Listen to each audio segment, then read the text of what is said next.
Lama-lama ketahuan keluarganya langsung diusir.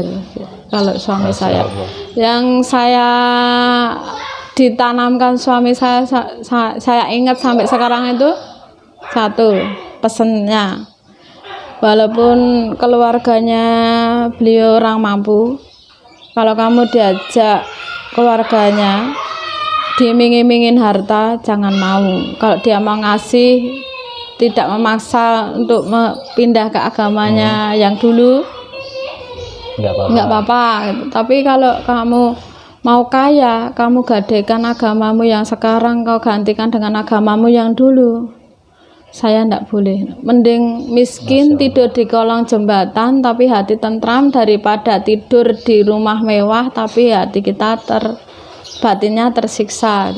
Nanti dikumpulin terus dapat 5 komputer, buka lagi, rental lagi, dapat ujian lagi, kena angin puting beliau, atapnya keangkat, kan bocor, kebocoran itu ya udah habis lagi. Suami saya bolak-balik ngomongnya seperti itu. Masya Allah. Ini ujian. Orang yang namanya hidup itu ujian tuh bukan datang cuma satu kali, berkali-kali. Sampai seberapa sih kuat kamu, iman kamu untuk memegang agama kamu yang sekarang ini. Suami saya itu selalu begitu.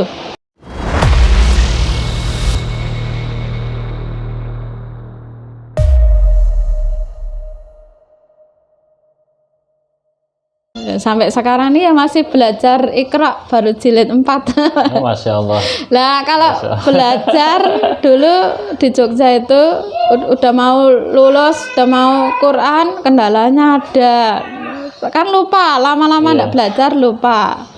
Terus dapat lagi belajar, vakum lagi, kelamaan vakumnya kan lupa lagi. Terus ini nemu di Solo ini, terus saya insya Allah di sisa umur saya ya mau bisa membaca Al-Quran insya Allah. Amin, Masya Allah. Terus kalau suami saya itu kan ditentangnya orang tua itu ya masuk muslim itu juga penuh perjuangan. Kalau suami saya itu dia ketahuan masuk muslim langsung disuruh keluar dari keluarganya. Oh, ketahuan dia masuk Islam langsung diusir? Iya, tadinya kan dia kuliah, terus berdebat. Nah, dia debat tentang agama. Dia jadi moderatornya agamanya, ya dari moderatornya agamanya Katolik. Dia juga dari Katolik. Terus berdebat sama Muslim itu dia, terus akhirnya dia juga pengen cari jati diri dia. Akhirnya dia mendalami agama Islam juga. Terus sampai sholat aja dia di kamar matiin lampu, hanya pakai lilin sambil baca apa buku-buku. Iya, awalnya buku itu. Lama-lama ketahuan keluarganya langsung diusir. Kalau suami saya, yang saya ditanamkan suami saya ingat sampai sekarang itu satu pesennya, walaupun keluarganya beliau orang mampu, kalau kamu diajak keluarganya diiming-imingin harta, jangan mau. Kalau dia mau ngasih, tidak memaksa untuk pindah ke agamanya yang dulu, nggak apa-apa. Tapi kalau kamu mau kaya, kamu gadaikan agamamu yang sekarang, kau gantikan dengan agamamu yang dulu. Saya nggak boleh. Mending miskin tidur di kolong jembatan tapi hati tentram, daripada tidur di rumah mewah tapi hati kita batinnya tersiksa.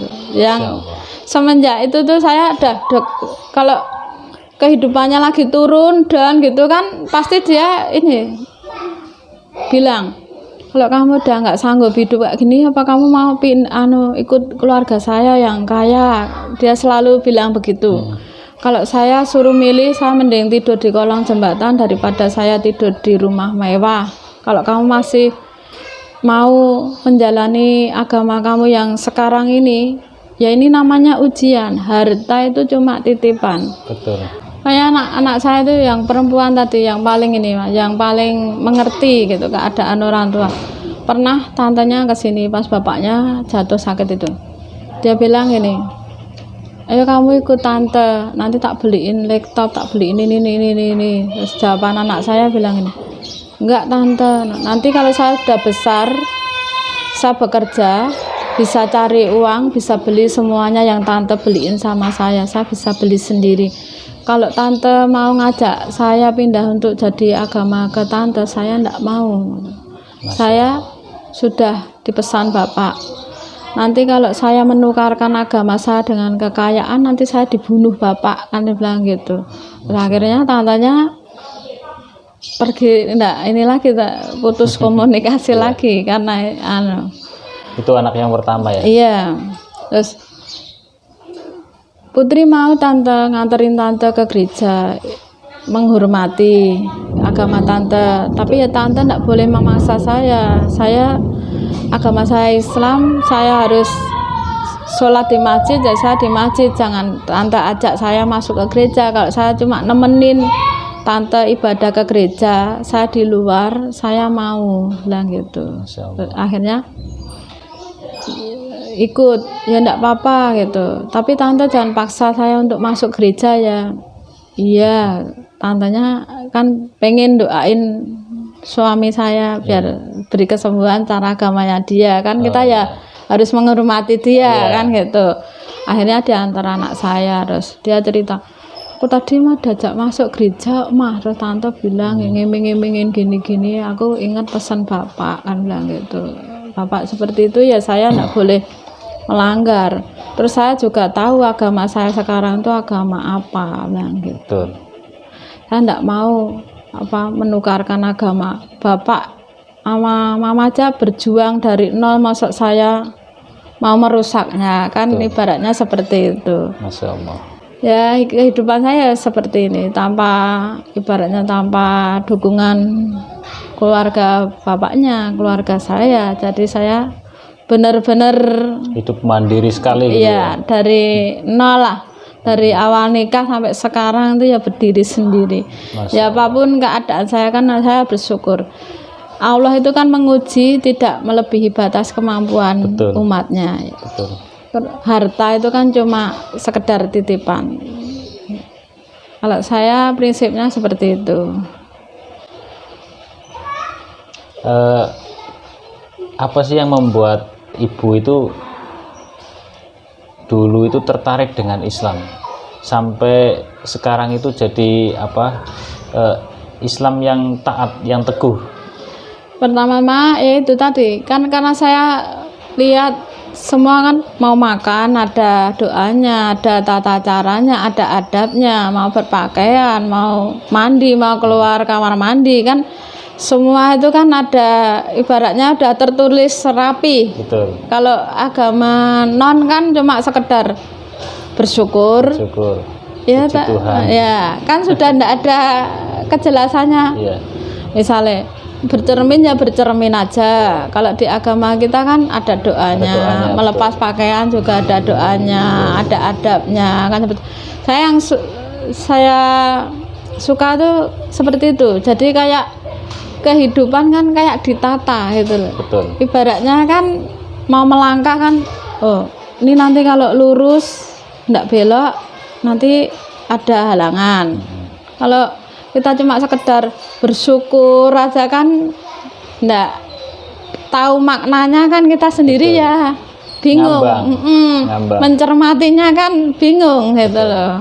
Kalau ibadah ke gereja sekedar memuji Tuhannya. Kalau kita mau sembahyang kan dari pertama ambil air wudhu aja sudah ada tahap-tahapnya. Terus mau menghadap Allah aja juga kita ada tata caranya. Kan kayak hidup itu tertata gitu loh. Yang saya suka itu gitu. Makanya saya kadang-kadang suka heran, kenapa orang agama itu kadang malah buat mainan gitu. Udah dari Nasrani masuk Muslim masuk Nasrani lagi, nanti masuk lagi ke sini terus jelek-jelekin agamanya dia dulu. Kalau enggak gitu, nanti kalau udah masuk Muslim malah buat kedok, minta bantuan sana sini. Kan yang enggak saya sukain tuh seperti itu. Betul. Kan saya apa adanya gitulah. Maksudnya Kalau kamu emang agamanya muslim, mau masuk muslim ya kamu taati, kamu tekunin, kamu belajar apa sih maknanya agama Islam, kan seperti itu ya. Betul. Bukan hanya sekedar kamu bersahadat status sudah Islam tapi enggak, maksudnya enggak menjalankan perintahnya dengan benar. Betul. Udah tahu itu dilarang malah dilanggar, kan seperti itu. Betul. Kan kita ya harus benar-benar memegang amanahnya yang diberikan Allah itu kan, ibaratnya kita itu kan cuma dititipin raga kita itu kan semuanya milik Allah. Kan betul. Kita harus bersyukur gitu loh. Seperti itu. Makanya saya kadang ya sama Ustadz Daniel itu suka sharing pribadi itu, saya begini-gini, kayak contohnya mau apa itu ngasih batu nisan itu kan saya juga nggak ini boleh ndak tatat kan bilang gitu. Yang kayak gimana dulu Bu, kalau di ini jangan dikicing ya, digini gitu. Kan lebih baik saya bertanya yang betul. Lebih memahami daripada kita melangkah nanti salah. Gitu kan. Iya.